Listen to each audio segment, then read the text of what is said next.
प्राणों का हरण कर लेते हैं। यदि कोई सर्प है और विष वाला है और उसने कभी काट लिया तो प्राण चले जाएंगे।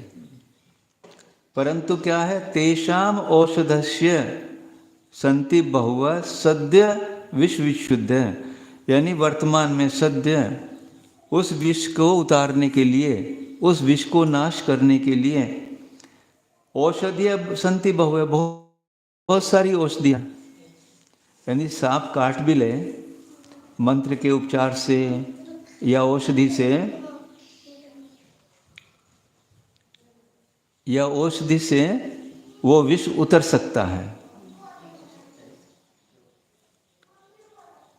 परंतु स्त्री भुजगहा, स्त्री रूपी सर्प के द्वारा पुरः इहि च, यानी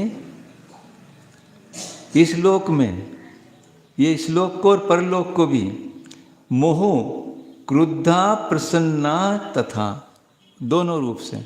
सांप तो जब गुस्सा होगा तभी काटेगा, और स्त्री बार बार क्रोधित होने पर भी और प्रसन्न होने पर भी। देखो कैसे कि यदि क्रोधित हुई स्त्री तब भी आपको दुखी करेगी, और प्रसन्न है तब भी दुखी करेगी। समझो इस बात को।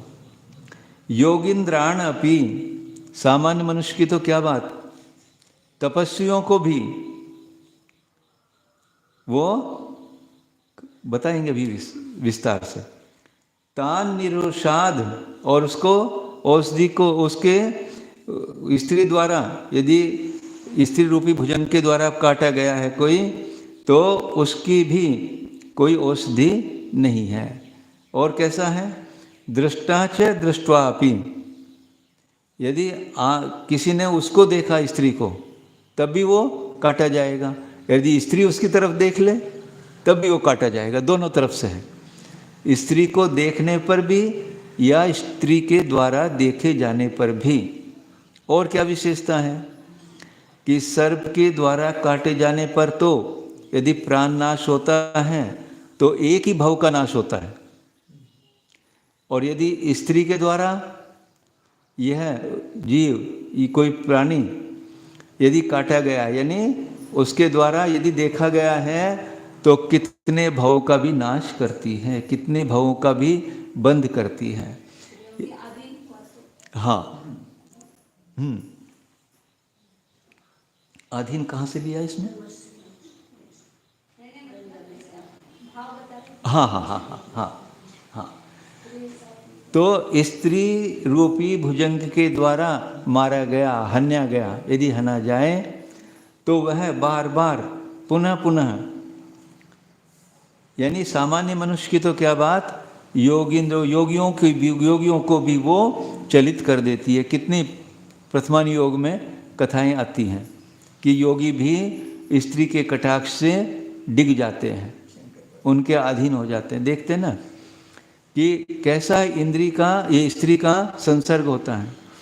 जैसे कोई एक योद्धा है, वो लड़ाई में लड़ने गया तो कितनों को मार के आएगा, कितना उसके अंदर वीरता है, परंतु घर में आते ही कामनी के, अपनी स्त्री के बाहों के पास में, बाह रूपी पास में ऐसा बंध जाता है कि वो उसकी कहाँ वीरता चली जाती है उस समय पर, उस पास को क्यों नहीं तोड़ पाता। ऐसे वर्तमान में भी देखो अपने अंदर भी, कि हम भी, एक यदि कुमार है, ब्रह्मचारी है, वो स्वतंत्र है ना, और जब उसकी शादी हो जाती है तो स्त्री के अधीन हो जाता है, अपनी मर्जी से हर कार्य नहीं कर पाता। तो ये स्त्री रूपी सर्प ऐसा है जिसको काट ले उसकी कोई दवाई नहीं, और ऐसा पागल हो जाता है, अपना जैसा शुद्ध बुद्ध खो बैठता है, और यहाँ तक यदि स्त्री न मिले तो आत्महत्या करने की भी सोच लेता है। ऐसा इसका उद्रेक होता है। तो आचार्य कहते हैं कि सामान्य सर्प तो एक भव का ही नाश करता है, और सर्प काट ले तो उसकी औषधि भी है, हाँ। परंतु स्त्री रूपी सर्प काट ले, यानी स्त्री के यदि हम हो जाएं, यदि उसके कटाक्ष से हम वेदित हो जाएं, तो फिर उसकी कोई औषधि भी नहीं है। हाँ, आगे।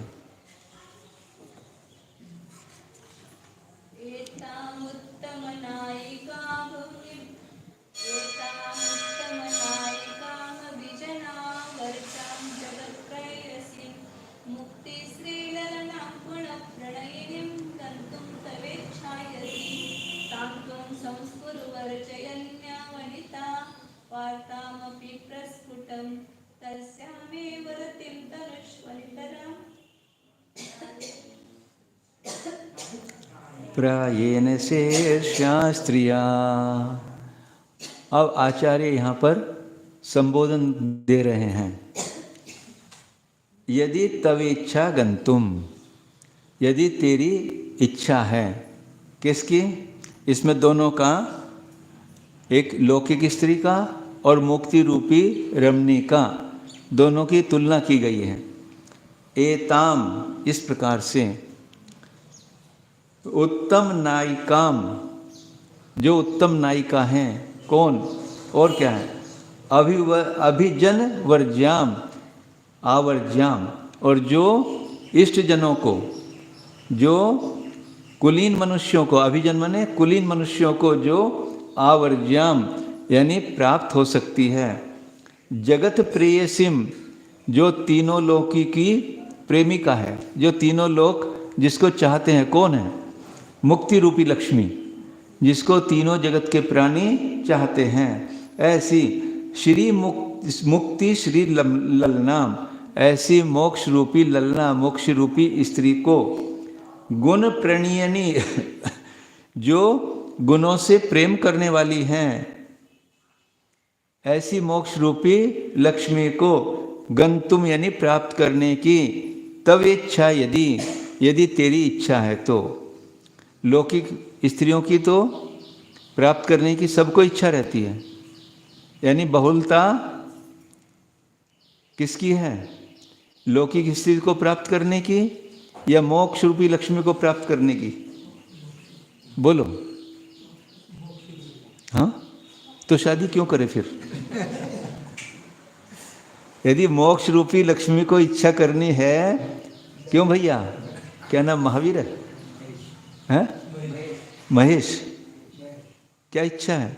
मोक्ष रूपी लक्ष्मी को इच्छा करने की या सामान्य स्त्री को? बोलो, पक्की बात बताओ। तो लो आजीवन ब्रह्मचर्य, बोलो, झूठ मत बोलो। यदि मोक्ष रूपी लक्ष्मी को वरने की इच्छा है तो सामान्य स्त्री का त्याग करना पड़ेगा। सामान्य स्त्री का त्याग करना यानी मैं आजन्म ब्रह्मचर्य से रहूंगा, ऐसी भावना है क्या? बोलो। आचार्य कह रहे हैं यदि तेरी मोक्ष रूपी लक्ष्मी को रमने की इच्छा है, उसको वरण करने की इच्छा है, ताम त्वम संस्कुरु, तो तू उसको संस्कृत कर। किसको? अपनी इच्छा को। अपनी इच्छा को संस्कृत कर। कैसे कर? वर्ज्यानि अवनिता वार्तामपि प्रस्फुटम, जो स्त्रियां हैं जो छोड़ने योग्य, उनकी वार्ता को भी तू छोड़ दे, उनकी बात भी मत कर। बोल, अब शादी करने की बात करेगा क्या? यानी स्त्रियों की बात करना भी छोड़ दे अब तू। और तस्याम एव रतिम तनुष्व, और उसमें ही जिसको प्राप्त करने की तेरी इच्छा हुई है, उसमें ही रतिम तनुष्व, उसके ही अब प्रीति कर। किससे प्रीति करना है? अध्यक्ष जी, किससे प्रीति करना है? घरवाली से या मोक्ष लक्ष्मी से? झूठ ना बोलो, बोलो। ये लोग फोन में लग गए।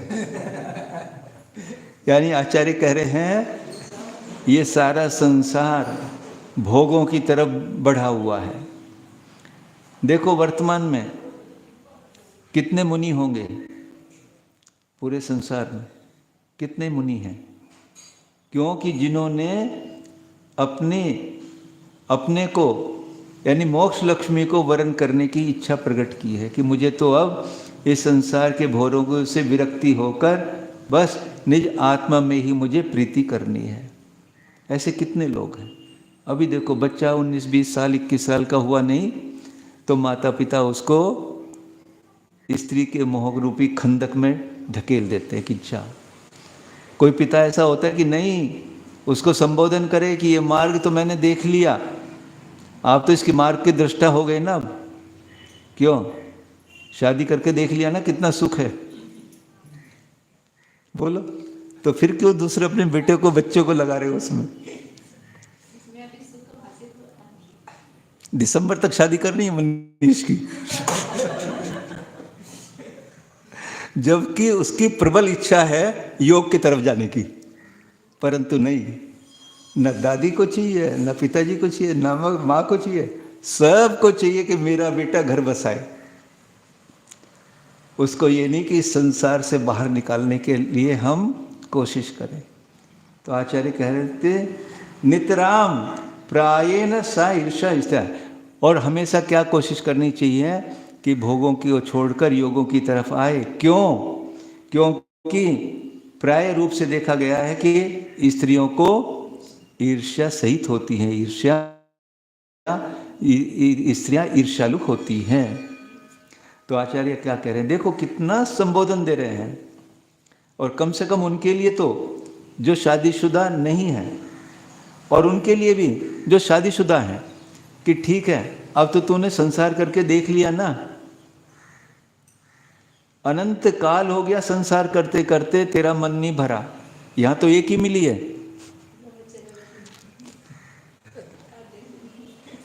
यहां तो एक ही मिली है।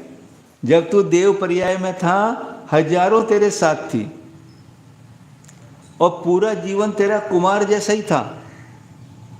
अब तो बुढ़ापे में भी भोगने की तेरी इच्छा हो रही है, वहां तो तू पूरा कुमारी था, कितना भोग भोगा, उससे तेरी इच्छा नहीं हुई। और अभी भी देख लो 60 70 80 साल के हो रहे, पूरा जीवन भोग भोगने में गया, अभी भी तृप्ति हुई क्या, अभी भी इच्छा हो रही भोग भोगने की। कब छोड़ोगे, जब डेथ सैया मृत्यु सैया पे होंगे और तब आपको कोई कहेगा कि ब्रह्मचर्य का नियम ले लो, तभी कहोगे रुक जाओ अभी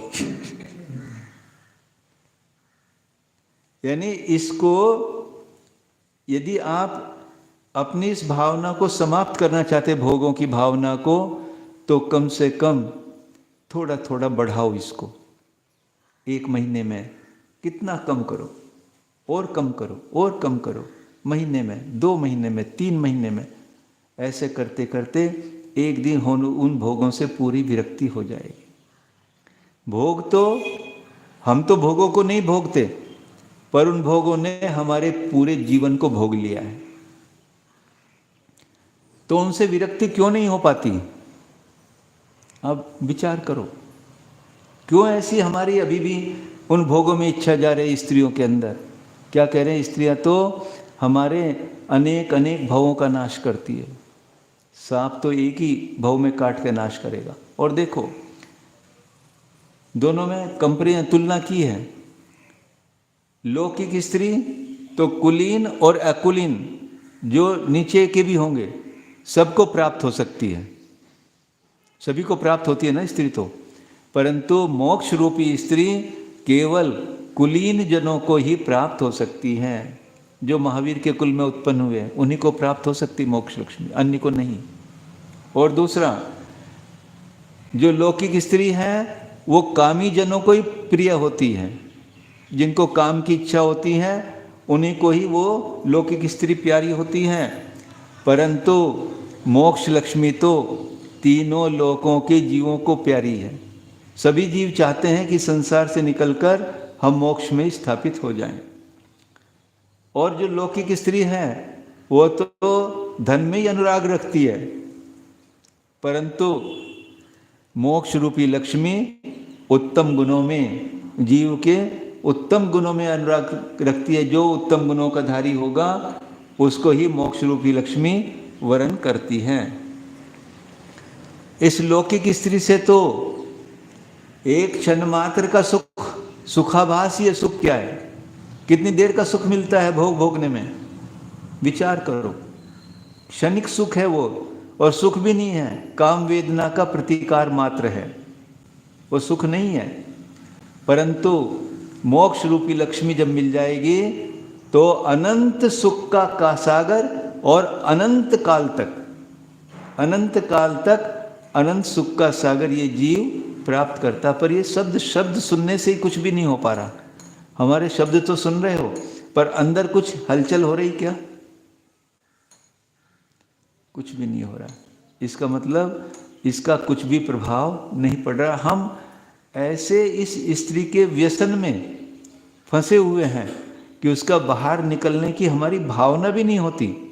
बाहर तो कैसे निकलेंगे? और क्या कहता है?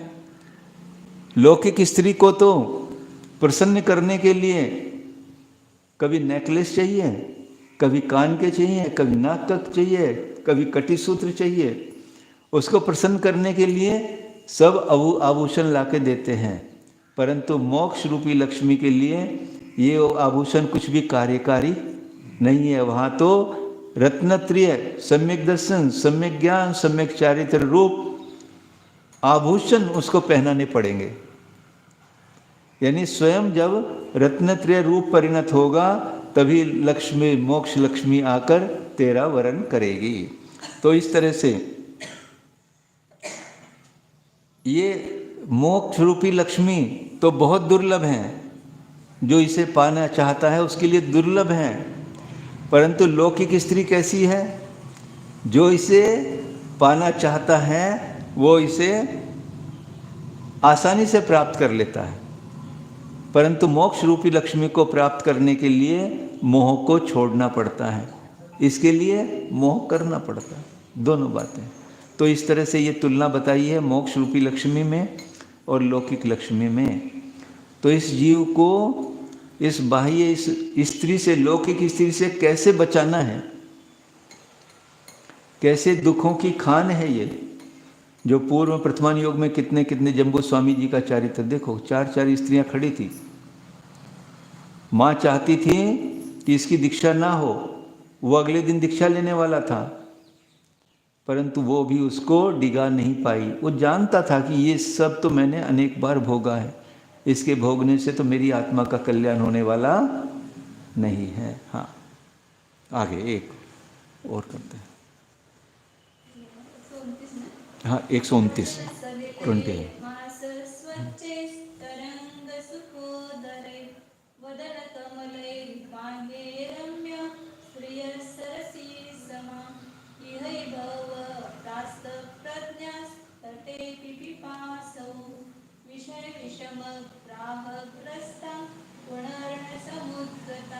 हाँ, स्त्री को कैसे बताया है कि जैसे सरसी समा, स्त्रियां कैसी हैं?